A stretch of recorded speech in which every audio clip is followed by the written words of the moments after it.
G'day and welcome back to Rusty Inspirations.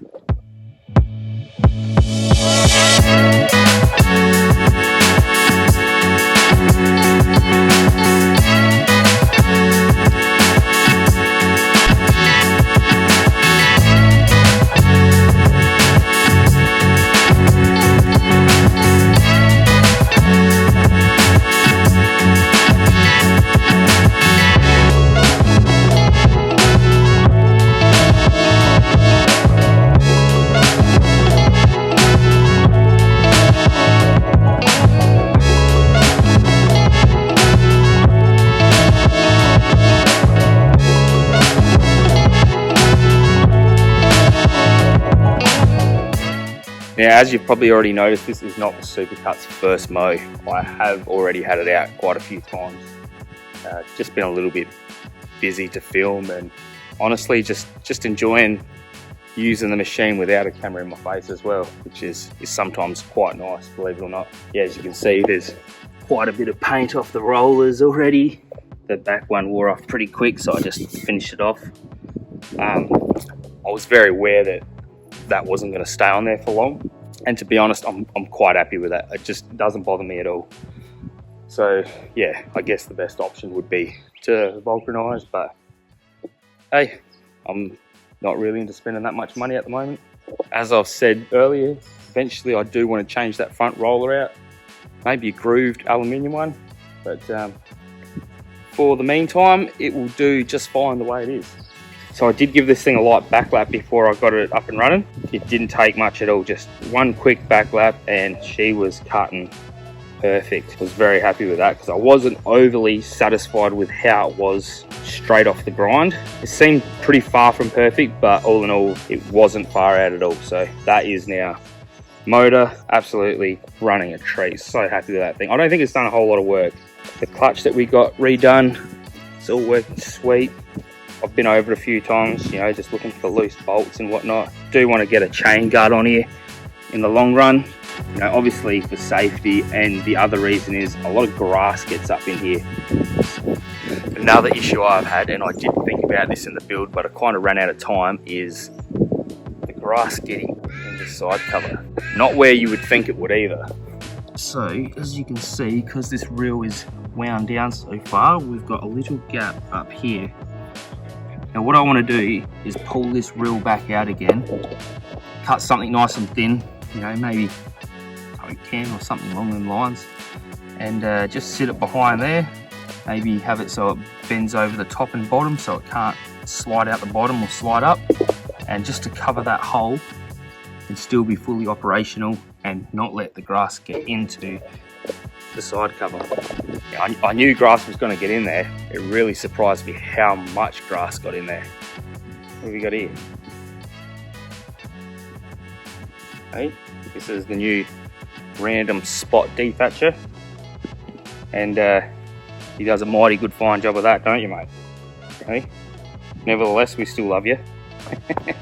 Alright, while we're on the subject, the lawn is not looking 100% because of this guy and his mate Crank. And they come out here for hours and just cut absolute sick on this lawn, eh? Like, they just rip stuff up everywhere, so it is what it is. They're dogs, they're having fun, and as much as I love my lawn, I kind of like him a little bit better. And Crank, of course, he does miss out. The lawn is definitely getting to its last legs here now. It's cooling down really, really quickly, which surprised me because it took a long time to heat up this season as well, so I thought it might have stretched out a little bit longer than this. I haven't mowed this in like a week, so this could be like one of the last mows, I dare say. Alright, now before we get mowing, we'll go have a quick look at the front lawn. Alright, so here we have the front lawn. The old Luba has finally left the chat. He done a good job, as what would be expected of a battery rotary mower. So as you know, I was still in a cut lawn, and I have for a long time now, so I was really looking forward to getting back to it. Unfortunately, I did do my reno a little bit later than I would have liked.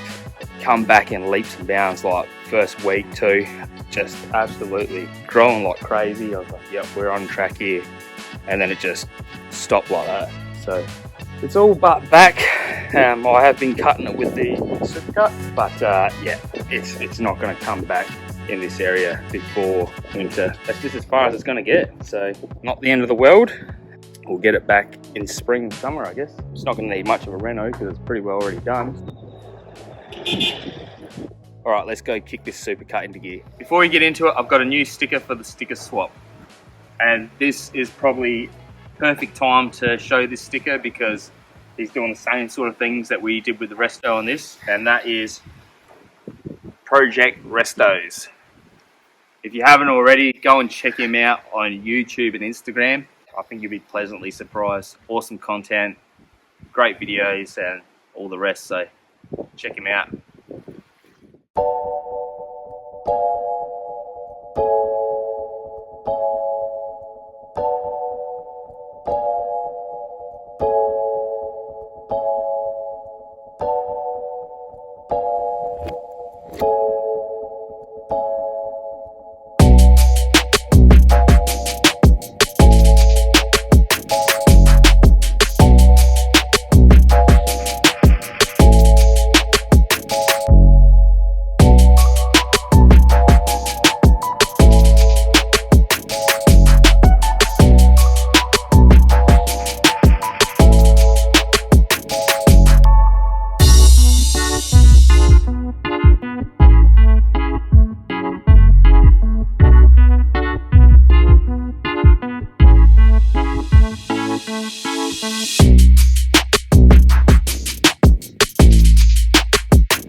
Something that I don't think a lot of people know about the Supercuts, unlike the 45, actually drive the machine without the reel turning. So as you can see, the reel is disengaged.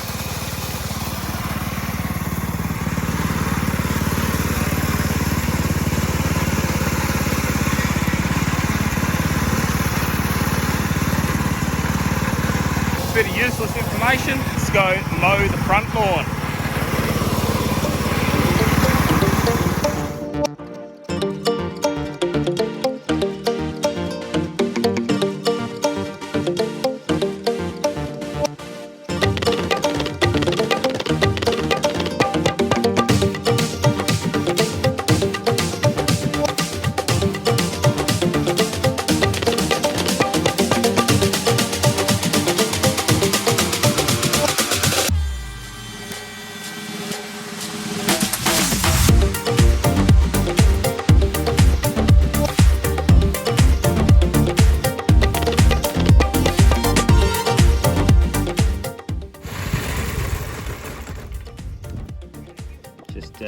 Ran out of liquid petroleum, but the lawn's not looking too bad considering.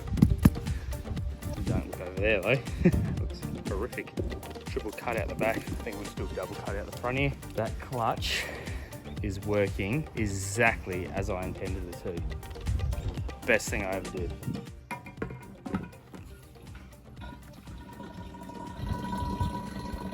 Should be enough to do what we need to do.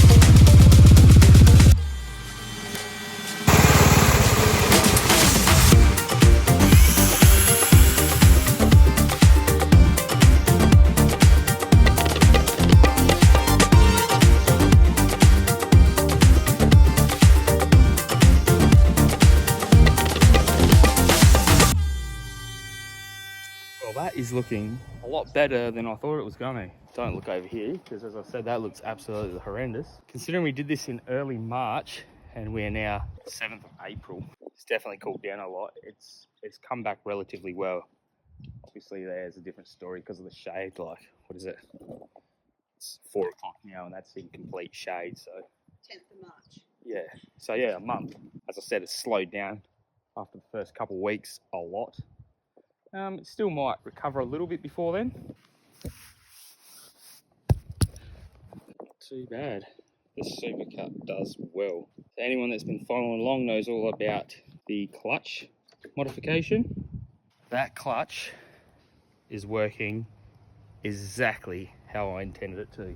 The best mod on that machine by far. It's just changed it. 70 square meters at the front and back. Don't get me wrong, it's still big and cumbersome, and it would not be enjoyable moving that around with the old clutch system. Massive win. If you're the type of person that likes to tinker around and play with stuff and you've got a Supercut, highly recommend doing that clutch mod. I love it. So I was a little concerned I wasn't going to have enough leverage on this here to get it moving. Honestly, like, I've done a few calculations to get it to where it is, and I'm not sure I could have got it better. Like, it feels great. It's so good. So good. You just pull the clutch and away she goes. It worked good from the get-go, but I reckon it did, that clutch, the cork that we done in the drive clutch, that definitely wore in a little bit, and it got better and better. Absolutely stoked and relieved at the same time, because I put a lot of work into that. But I do believe that is going to be one of, if not the last, proper mow of this season. It's sad, but hey, can't wait till next spring to get this thing out and really push it through its paces and see its full potential. And I've got high hopes for it, and I think it'll do just fine. So I will do some more detailed videos on that clutch system later down the track for anyone that's interested. And if you've got any questions, feel free to ask me about it. As I said, like, highly recommend it. It's just changed that machine, something shocking. Like, I've never used a Supercut, but I have played with one and, you know, pushed around the lawn and used that old clutch system, and I just thought, man, this thing's prehistoric and not really great in a small area, you know. And why should it be? Because it wasn't made for that. So yeah, all in all, everything's looking good. The Supercut is finished, other than a few things that I want to alter with it down the track, which, you know, I'll take you all through. Front roller being one of them. Obviously got to keep that grass out of the side cover, which is not a big fix, but I'm sure we'll do a video on that. A couple other little things. Not entirely happy with the handlebar grips. I like the leather grips, I just don't like how they're finished on the end, so I want to tickle that up a little bit. Really, really happy with it. Oh, and the bloody chain catcher. I think that'll just finish it off, make it look a little bit neater. And as I said, it'll keep the grass off of it, especially when it's all oiled up and whatnot. As you can see, you get a fair bit of grass on here. You just got to clean it off every time. That's holding up really well, considering that's just bare metal. Thought it might have gone real brown by now, but I guess the oil keeps it from rusting over. Well, that'll probably do us for today. So if you like the video, please feel free to like and subscribe, and we'll catch you in the next ones. Cheers, legends. Check out that knob. Not bad. Look at that positive engagement. I love everything about this thing. It's got that many cool moving parts. It's right up my alley. Love it. Big boys toys.